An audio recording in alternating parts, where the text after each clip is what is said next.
Best moral stories. ராமலாபுரம் அப்படின்னு அழகான கிராமம் இருந்தது. அந்த கிராமத்துல சீதா அப்படின்னு ஒரு சின்ன பொண்ணு இருந்தா. சீதா ரொம்ப புத்திசாலி. அவ கொஞ்சம் பெருசாகும் போதே அவளோட அப்பா அம்மா இறந்துட்டாங்க. இப்படி சீதா அவளோட பாட்டி கூட தான் வளர்ந்துகிட்டு இருந்தா. அவங்களோட வியாபாரம் ஆடு மேய்க்கிறது. சீதா கொஞ்சம் புத்திசாலியான பொண்ணு. எல்லா பசங்களும் ஸ்கூலுக்கு போறது பார்த்து சீதா பாட்டியான ராமலம்மா கிட்ட, பாட்டி, எல்லா பசங்களும் ஸ்கூலுக்கு போறாங்க, நானும் ஸ்கூலுக்கு போறேன். நான் நல்லா படிச்சு நல்ல வேலைக்கு போய் உங்களை ரொம்ப நல்லா பத்திரமா பாத்துக்கிறேன். இங்க பாருமா, உன்னோட அப்பா அம்மா நீ சின்ன வயசுல இருக்கும் போதே அவங்க இறந்துட்டாங்க. நீ படிக்கணும்னு சொல்ற, எனக்கும் வயசாயிடுச்சு. இந்த வயசுல என்னாலேயும் உன்னை படிக்க வைக்க முடியாது. நீ கேக்குற கேள்வி பார்த்தா எனக்கு ரொம்ப கஷ்டமா இருக்கு. அந்த வார்த்தையை கேட்ட உடனே சீதா கவலைப்பட்டுக்கிட்டு, பாட்டி, நீங்க கவலைப்படாதீங்க, நான் படிக்க மாட்டேன், வீட்லயே இருக்கிறேன். நீங்க என்ன வேலை சொல்றீங்களோ அதை செஞ்சுக்கிட்டு இருக்கேன் அப்படின்னு சொன்னா. நீ சின்ன பொண்ணா இருந்தாலும் ரொம்ப தெளிவான பொண்ணு. நம்ம கிட்ட ஆடு இருக்குல்ல, அந்த ஆட்டை மேய்ச்சிக்கிட்டு வரலாம். வாமா, நம்ம போலாமா? பாட்டி, நான் கண்டிப்பா வரேன் பாட்டி. இப்படி அவங்க ரெண்டு பேரும் ஆட்டுக்குட்டிய கூட்டிக்கிட்டு மேய்க்கிறதுக்காக மேல் பக்கமா இருக்கிற காட்டுக்கு போனாங்க. சீதா ஆடுங்களை மேயறதுக்கு விட்டுட்டு ஆட்டுக்குள்ள விளையாண்டுகிட்டு இருந்தா. இப்படி விளையாண்டுகிட்டு இருந்த சீதா அவளோட பாட்டிய பார்த்து பாட்டி கிட்ட வந்து, பாட்டி, இந்த காட்டுக்குள்ள மரங்களே இல்ல, பழஞ்செடிங்களே இல்ல. நம்ம இந்த காட்டுக்குள்ள பழஞ்செடிங்களை நட்டா எப்படி இருக்கும் பாட்டி? இங்க பாருடா, இந்த காட்டுல நட்டா நம்மளுக்கு எந்த பிரயோஜனமும் இல்ல. ஏன்னா இந்த காடு நம்மளோட இது இல்ல.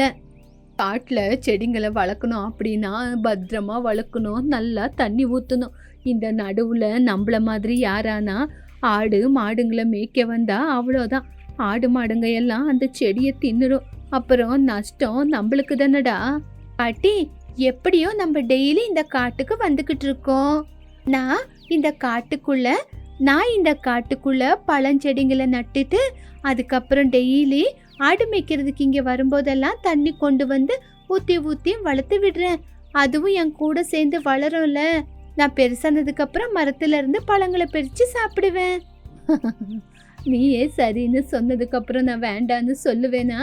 சரிம்மா, நம்ம வீட்டுக்கு முன்னாடி ஒரு சின்ன மாங்காய் செடியை நட்டு வச்சிருக்கோம்ல, அதை கொண்டு வந்து இங்க நட்டு வை, அப்போ நிறைய பழங்க வளரும் அப்படின்னு சொன்ன உடனே சீதா ரொம்பவே சந்தோஷப்பட்டா. சீதா ஒரு நாள் அந்த மாங்காய் செடியை கொண்டு வந்து ஒரு இடத்துல நட்டு வச்சா. அங்க எந்த விலங்குகளும் வராத மாதிரி ரொம்ப பத்திரமா அந்த செடிக்கு தண்ணி ஊத்தி ரொம்ப பத்திரமா பாத்துக்கிட்டா.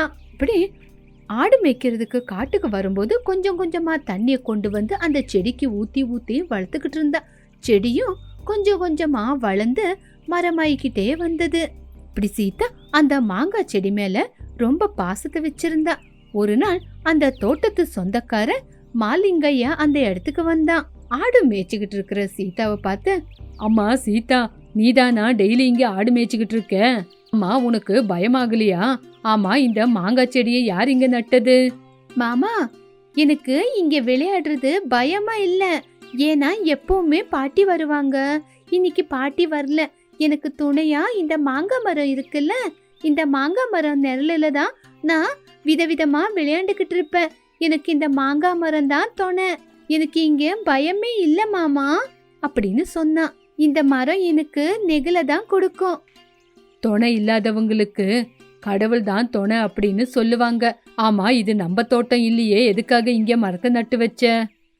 மாமா, நான் இங்க ஆடு மேய்க்க வந்தாலும் எந்த கெட்டதும் செய்யலையே, நல்லது தானே செய்யறேன்.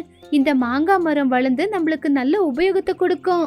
இந்த மரத்துக்கு டெய்லி தண்ணி ஊத்துனா இந்த மரம் நம்மளுக்கு நிறைய பழமும் நெகிழையும் கொடுத்து நம்மள காப்பாத்தோம். உன்னோட புத்திசாலித்தனத்தை பார்த்து உன்னை நாங்க பாராட்டணும். அந்த கடவுள் உனக்கு எப்பவுமே துணையாதான் இருப்பாரு. இப்படி சீதா எப்பவுமே தண்ணி கொண்டு வந்து அந்த செடிக்கு ஊத்திக்கிட்டு இருந்தா. இப்படி வெயில் காலமும் ஆரம்பமாயிடுச்சு. வெயில் காலத்துல அந்த மரம் கொடுக்கற நெகிழ்ல உக்காந்துகிட்டு ஆட மேய்ச்சிக்கிட்டு இருந்தா. அந்த மரம் நல்ல காத்த கொடுத்துக்கிட்டு இருந்தது. இப்படி இருக்கும்போது ராமலம்மா ஒரு நாள் பேத்திகிட்ட இப்படி சொன்னாங்க. அம்மா சீதா, எனக்கு வயசாயிடுச்சு. இந்த வெயில்ல என்னால ஆட மேய்க்க முடியலம்மா. இப்பதான் நீ வளர்ந்துகிட்டு வரியே, இதுக்கப்புறம் இந்த ஆடோட முழு ஜவாப்தாரிய நீதாம்மா எடுத்துக்கணும். நீதான் பயப்படாம இந்த ஆட மேய்க்கிறதுக்கு கூட்டிட்டு போனோம் அப்படின்னு பேத்திக்கிட்ட சொன்னாங்க. பாட்டி, நீங்க கவலைப்படாதீங்க. இந்த வெயிலுக்கு வெளியே எங்கேயுமே நீங்க சுத்துறது வேண்டாம், வீட்டு வேலையும் செய்யறது வேண்டாம். நான் ஆடுங்களை மேய்ச்சிக்கிட்டு வீட்டு வேலையும் செஞ்சுக்கிறேன். நீங்க கவலைப்படாதீங்க. இதுக்கப்புறம் இந்த ஆடுங்களை நானே பாத்துக்கிறேன் அப்படி சொல்லி ஆடுங்களை கூட்டிக்கிட்டு மேய்க்கிறதுக்கு போனா. வெயில் காலம் அதிகமானா ஊருக்குள்ள இருக்கிற ஜனங்க தண்ணிக்காக ரொம்பவே கஷ்டப்படுவாங்க. இப்படி இருக்கும்போது சீதா கூட தண்ணிக்காக ஊரு ஜனங்க கூட சேர்ந்துக்கிட்டு பக்கத்துல போய் தண்ணி எடுத்துக்கிட்டு வீட்டுக்கு வந்துகிட்டு இருந்தா. இப்படி சீதா எப்பவுமே ஜனங்க கூட போய் ரொம்ப தூரத்துல இருந்து தண்ணி கொண்டு வந்துகிட்டு இருந்தா. சீதாவை பார்த்து அந்த ஊர்ல இருக்கிற ரங்கம்மா, அம்மா சீதா, பிறந்ததுல இருந்து கஷ்டத்தையே அனுபவிக்கிறேன். ஆனா இன்னும் உன்னோட கஷ்டம் தீரவே இல்லை. அந்த கடவுள் எப்பதான் உன்னோட கஷ்டத்தை தீக்க போறானோ ஒண்ணுமே புரியல. உன்ன மாதிரி ஒரு பொண்ணு எங்களுக்கு இல்லைன்னு நாங்க ரொம்பவே கஷ்டப்பட்டுக்கிட்டு இருக்கோம். ரங்கம்மக்கா, எனக்கு இது எல்லாமே பழக்கமாயிடுச்சு. எனக்கு இது கஷ்டமா தோணல. இது என்னோட கடமை. இப்படி தண்ணிய தூக்கிக்கிட்டு சீதா கிளம்பிட்டா. சீதாவை பார்த்து ஊரு ஜனங்க எல்லாருமே கவலைப்பட்டாங்க. இப்படி ஊரு ஜனங்க சீதாவை பார்த்து, பாவம் சின்ன பொண்ணு எவ்வளவு நாள் தான் கஷ்டப்பட போறா, இவ கஷ்டத்தை அந்த கடவுள் எப்ப தீர்த்து வைக்க போறான்னு சொல்லிக்கிட்டு இருந்தாங்க. இப்படி ஒரு நாள் சீதா மரத்துக்கு தண்ணி கொண்டு வர முடியல. அப்போ சீதா மரத்தை பார்த்து ரொம்ப கவலைப்பட்டா. ஐயோ, என்னால மரத்துக்கு தண்ணி ஊத்த முடியலையே, இன்னைக்கு என்னால தண்ணி கொண்டு வர முடியலையேன்னு மரத்தை பார்த்து அழுதுகிட்டு இருந்தா. அந்த மரத்துக்கு ஒரு அபூர்வமான சக்தி இருக்கு. அது சீதாவுக்கு தெரியல. இங்க பாரு மாங்காய் மரம், நான் ரொம்பவே கஷ்டத்துல இருக்கேன். உனக்கு தண்ணி ஊத்த கூட என்னால முடியல. எங்க ஊருக்குள்ள தண்ணிக்கே கஷ்டமா இருக்கு. உனக்கு தண்ணி ஊத்த முடியலன்னு எனக்கு கவலையா இருக்கு அப்படின்னு அழுதுகிட்டே அங்கிருந்து போயிட்டா. வழியில ராஜு அப்படிங்கிற ஒரு பையன் சீதாவை தேடிக்கிட்டு வந்தான். இப்படி சீதா அவனுக்கு எதிரில வந்தா. சீதா, நீ இங்கதான் இருக்கியா?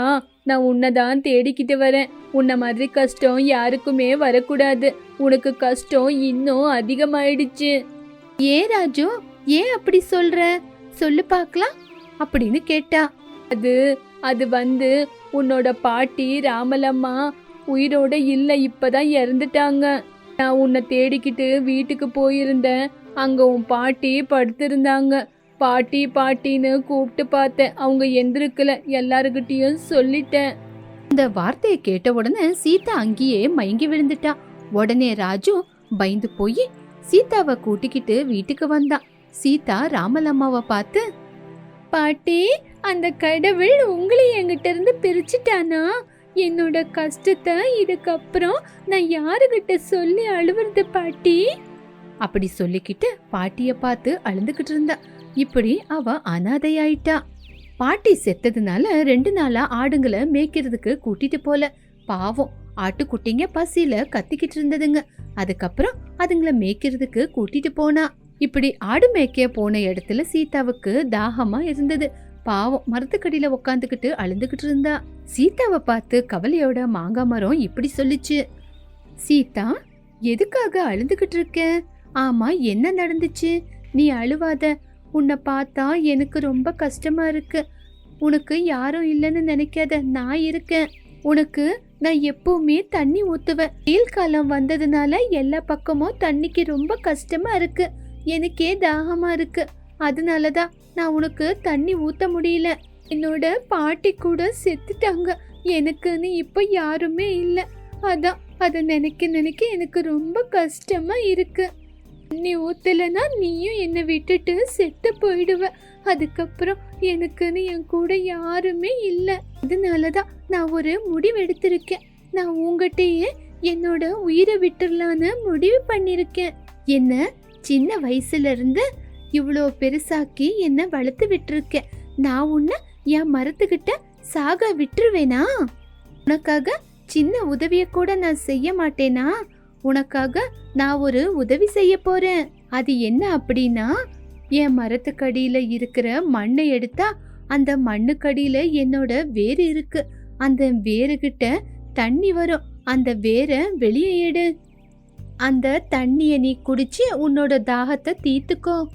அது என்ன, உன்னோட வேர்ல இருந்து தண்ணி எப்படி வரும்? எனக்கு அதிசயமா இருக்கு.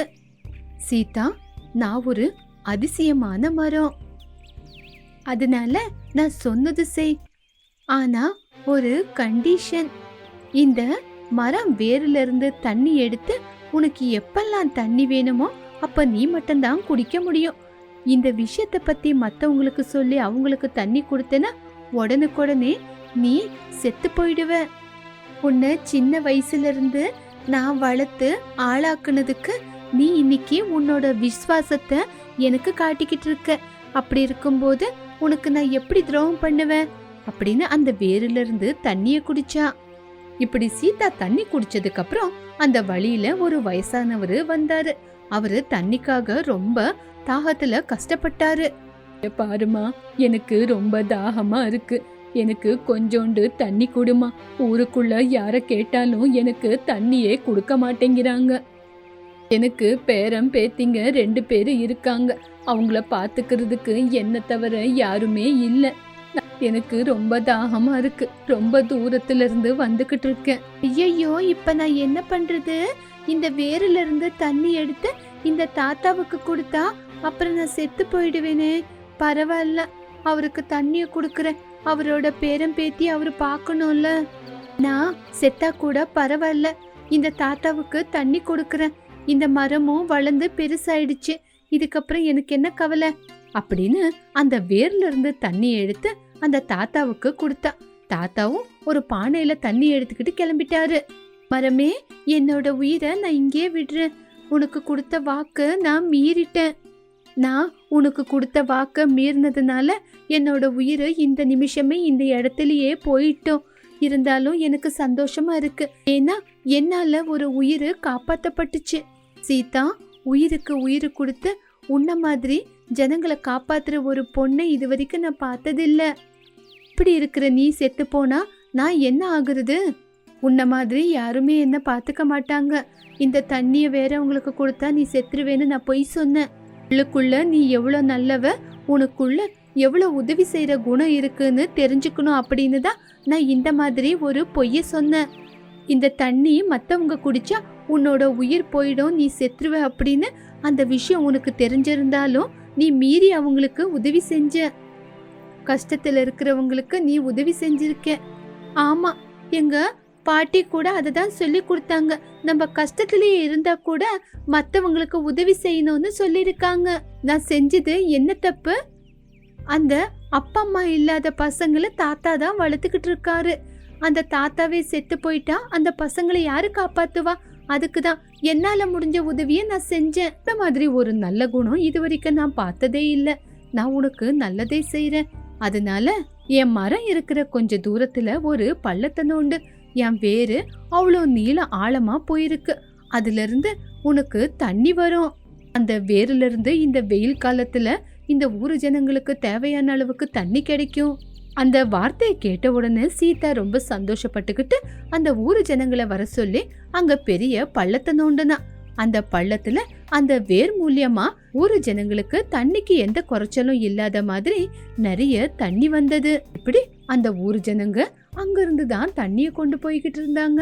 அதே மாதிரி அந்த மரத்துக்கு கையெடுத்து கும்பிட்டாங்க. சீதா செஞ்ச உதவிய பார்த்து ஊரு ஜனங்க சீதாவையும் கையெடுத்து கும்பிட்டாங்க. இப்படி அந்த மாங்காய் மரம் அந்த ஊரு ஜனங்களுக்கு நிறைய பழங்களை கூட கொடுத்துச்சு. இப்படி சீதாவும் அந்த மாங்காய் மரமும் ஊரு ஜனங்களுக்கு உதவியா இருந்தாங்க. ராவுலபாலம் அப்படிங்கிற ஒரு கிராமத்துல சூரையா அப்படிங்கிற சோம்பேறி ஒருத்தன் இருந்தா. அவன் எப்பவுமே எந்த வேலையும் செய்யாம சுத்திக்கிட்டு இருப்பான். வீட்லயே உக்காந்துக்கிட்டு சுத்திக்கிட்டு 3 நேரம் வயிறு நிறைய சாப்பிட்டுக்கிட்டு சந்தோஷமா இருப்பான். சூரையாவை பார்த்து அவனோட பொண்டாட்டி ரொம்பவே கவலைப்பட்டா. புருஷன் சோம்பேறியா இருந்ததுனால வீட்டு பொறுப்பு மொத்தமும் காந்தம் மேலதான் விழுந்தது. அதனால எப்பவுமே கோவமா கத்திக்கிட்டு இருப்பா. ஏங்க எந்திருங்க, சூரியன் மூஞ்சுக்கு மேல உதயமானாலும் இப்படியே படுத்து தூங்கிக்கிட்டே இருப்பீங்களா? மாட மேய்க்கிறதுக்கு கூட்டிட்டு போனோம், சீக்கிரமா எந்திருங்க. இன்னும் படுத்து தூங்கிக்கிட்டே இருந்தா எப்படிங்க? எந்திருங்க மேல அப்படின்னு எழுப்பிக்கிட்டு இருந்தா. என்ன காந்தம் நீ சொல்றது? நான் சீக்கிரமா எந்திருக்கணுமா? எதுக்காக நான் சீக்கிரமா எந்திருக்கணும்? ஆமா, மாடுங்களை நான் எப்போ மேய்க்கிறதுக்கு கூட்டிட்டு போயிருக்கேன்னு சொல்லு பாக்கலாம். மாடை மேய்க்கிறதுக்கு கூட்டிட்டு போவதா நீ இருக்கியே? எந்த ஜென்மத்துல நான் என்ன பாவம் பண்ணி தொலைச்சேன்னு எனக்கு ஒண்ணுமே புரியல. இந்த மாதிரி ஒரு புருஷன் கிடைச்சிருக்கீங்க. இவ்வளோ பேச்சு பேசுறவ என்ன எதுக்காக கல்யாணம் பண்ணிக்கிட்ட? புத்தி இல்லாம தாங்க உங்கள மாதிரி ஒருத்தனை நான் கல்யாணம் பண்ணிக்கிட்டேன்.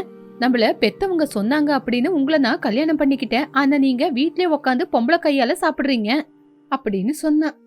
இங்க பாரு காந்தம், இப்போ என்ன சமையல் செஞ்சிருக்க? எனக்கு ரொம்ப பசி எடுக்குது. சீக்கிரமா சுட சுட சாப்பாடு போட்டு கொடு, நான் சாப்பிட்டு கிளம்பணும். ஏன்யா 3 நேரம் வயிறு நிறைய சாப்பிட்டுட்டு வீட்டுக்குள்ள சும்மா உக்கார வேலை தானே உனக்கு அப்படின்னு சொல்லி காந்தம் சாப்பாடு போட்டு கொடுத்தா. என்ன காந்தம், எப்ப பார்த்தாலும் காய்கறிய சமைச்சு கொடுக்கற, இன்னைக்கு ஞாயிற்றுக்கிழமை இல்ல, நாட்டுக்கோழி அடிச்சு குழம்பு வச்சிருக்கலாம்ல. செஞ்சு கொடுக்கறேங்க, செஞ்சு கொடுக்கறேன். எதுக்கு செஞ்சு கொடுக்க மாட்டேன்? என்ன மாதிரி நீங்களும் வேலைக்கு போனா நீங்க கேக்குறதெல்லாம் நான் உங்களுக்கு சமைச்சு கொடுக்க போறேன் அப்படின்னு சொன்னா. என்னத்துக்கு?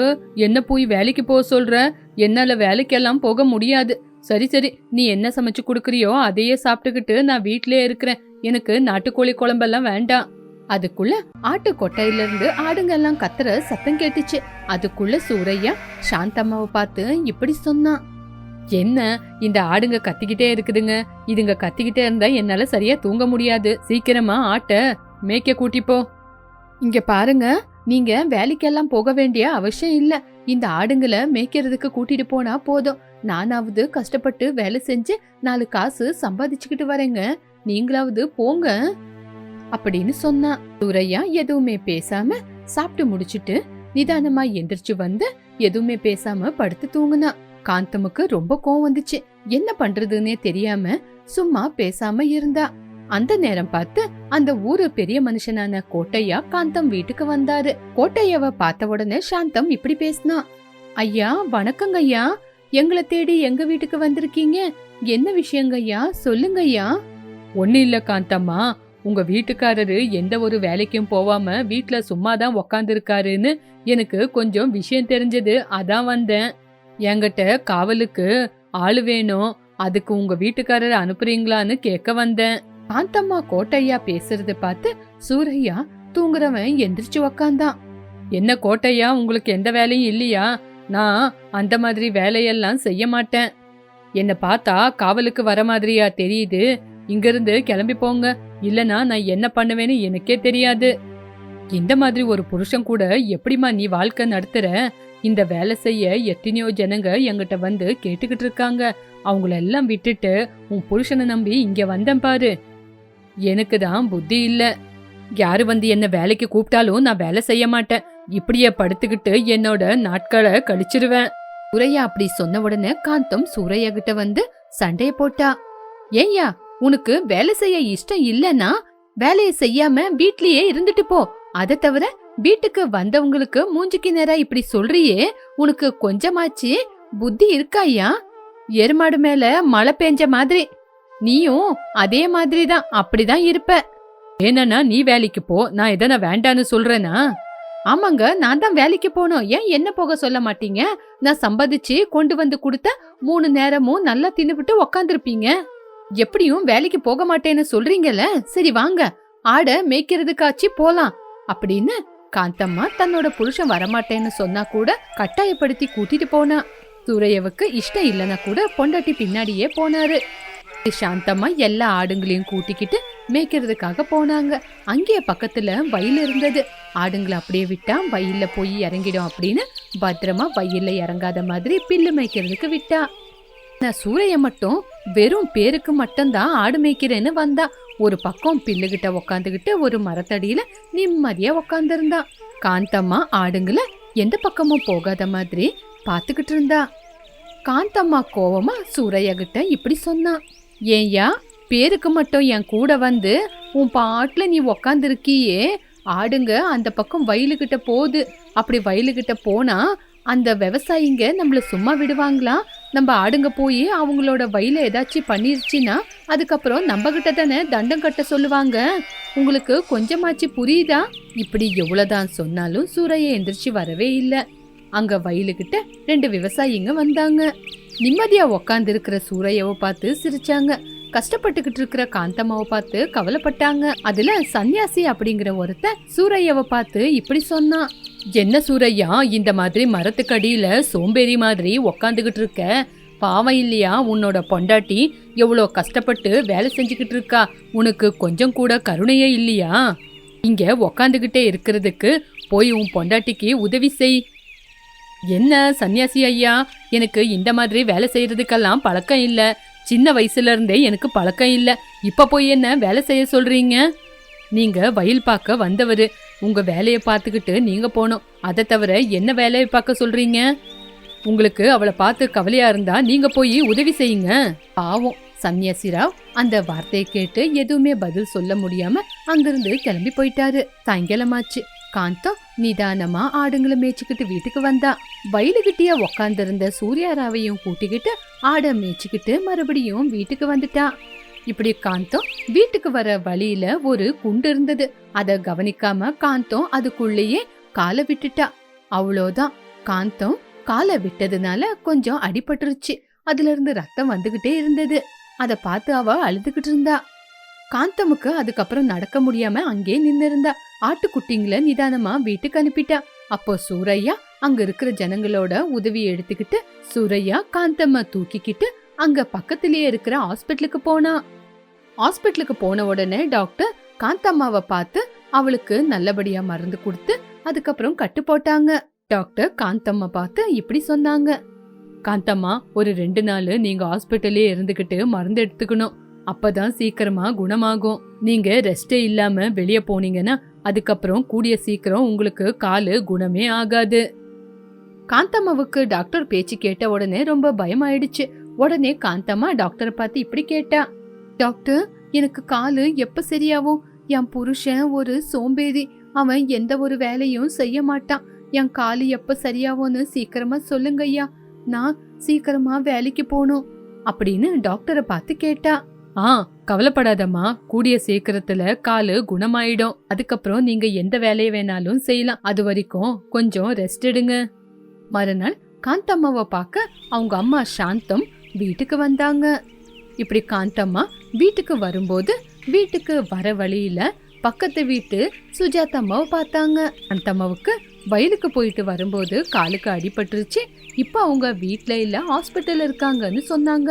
உடனே அவங்க அம்மா பதறி போய் ஹாஸ்பிட்டல் இருக்கிற பொண்ணை பாக்குறதுக்காக ஹாஸ்பிட்டலுக்கு போனாங்க. ஹாஸ்பிட்டலுக்கு போன உடனே சூரையா வீட்டுக்கு வந்தான். காந்தம்மாவை பார்த்த உடனே சாந்தம்மா ரொம்ப கவலையோட இப்படி கேட்டாங்க. அம்மா காந்தம், என்னம்மா இப்படி ஆயி போச்சு? உன் புருஷன் ஒரு சோம்பேறி. தெரியாத தனமா உன்னை அவனுக்கு கொடுத்து கல்யாணம் பண்ணி வச்சிட்டேன். உன்னோட நிலைமைய பார்க்க எனக்கு ரொம்ப பயம் எடுக்குதுமா. டாக்டர் வந்து உன் காலுக்கு மருந்து கொடுத்ததுக்கு அப்புறம் நீ உன் வீட்டுக்கு போக வேண்டாம், நம்ம வீட்டுக்கு போயிடலாம். அம்மா, என் வாழ்க்கையை நினைச்சாவே எனக்கு ரொம்ப கஷ்டமா இருக்கு. நானும் உன் கூடயே வந்து உன் கூடயே செத்துடுறேம்மா. அதே நேரத்துல டாக்டர் அங்க வந்து காந்தம்மோட காலையெல்லாம் பார்த்து மருந்து கொடுத்து வீட்டுக்கு அனுப்பி வச்சிட்டாங்க. அப்போ சாந்தம்மா காந்தம்மாவை அவங்க கூடியே அவங்க வீட்டுக்கு கூட்டிட்டு போயிட்டாங்க. சூரையா பொண்டாட்டி வீட்டுல இல்லாததுனால அவனும் சமைச்சு சாப்பிடல. அந்த ஆடுங்களுக்கும் எந்த ஒரு சாப்பாடு தீனியும் கொடுக்கல. பாவம், பசியில ஆடுங்க கத்திக்கிட்டு இருந்தது. காந்தம் வீட்டுல இல்லாதப்பதான் சூரையாவுக்கு தன்னோட பொண்டாட்டியோட அருமை புரிஞ்சது. அவன் கவலையோட, நம்மளாலதான் நம்ம பொண்டாட்டிக்கு காலுக்கு அடிபட்டுச்சு, நம்ம அவளை நல்லா பாத்துக்கிட்டு இருந்திருந்தா அவளுக்கு இந்த மாதிரி ஒரு பிரச்சனை வந்திருக்காது. இதுக்கப்புறம் தன்னோட பொண்டாட்டிய நல்லா பாத்துக்கணும்னு யோசிச்சான். சூரையா அவனோட பொண்டாட்டியோட அருமையை தெரிஞ்சுக்கிட்டு மாமியார் வீட்டுக்கு போனான். சூரையா காந்தம்மா கிட்ட போய், இங்க பாரு காந்தம்மா, இதுக்கப்புறம் நான் தப்பு பண்ண மாட்டேன். வீட்லயே சும்மா உக்காந்து இருக்க மாட்டேன். நாளையில இருந்தே வேலை செய்யறேன். வீட்டுல இனிமே இருக்கவே மாட்டேன் அப்படின்னு கேட்டுக்கிட்டான். வா வீட்டுக்கு போலான்னு பொண்டாட்டிய கூப்பிட்டான். காந்தம்மா அந்த வார்த்தையை கேட்ட உடனே சூரையா கிட்ட வந்தாங்க. பொண்ண உன் கூட வீட்டுக்கு அனுப்பி வைக்க மாட்டேன். ஏன்னா நீ வேலைக்கே போவாம வீட்டுல சோம்பேறியா தானே உக்காந்துக்கிட்டு இருக்க. நீ மாறினது உண்மையா இருந்தா இதுக்கப்புறம் நீ வேலைக்கு போய் சம்பாதிச்சுட்டு அதுக்கப்புறம் என் பொண்ணை வந்து கூட்டிட்டு போ. வேலைக்கு போலனா என் கூடியே என் பொண்ணை இங்கே நானே வச்சுக்குவேன். இல்லைன்னா உன் வீட்டுக்கு அனுப்பவே மாட்டேன். என்னங்கத்த அப்படி சொல்றீங்க? நாளையில இருந்து நான் என் பொண்டாட்டிய ரொம்ப நல்லா பத்திரமா பாத்துக்கிறேன். நம்பிக்கையோட என் கூட வீட்டுக்கு அனுப்பி வைங்கத்த.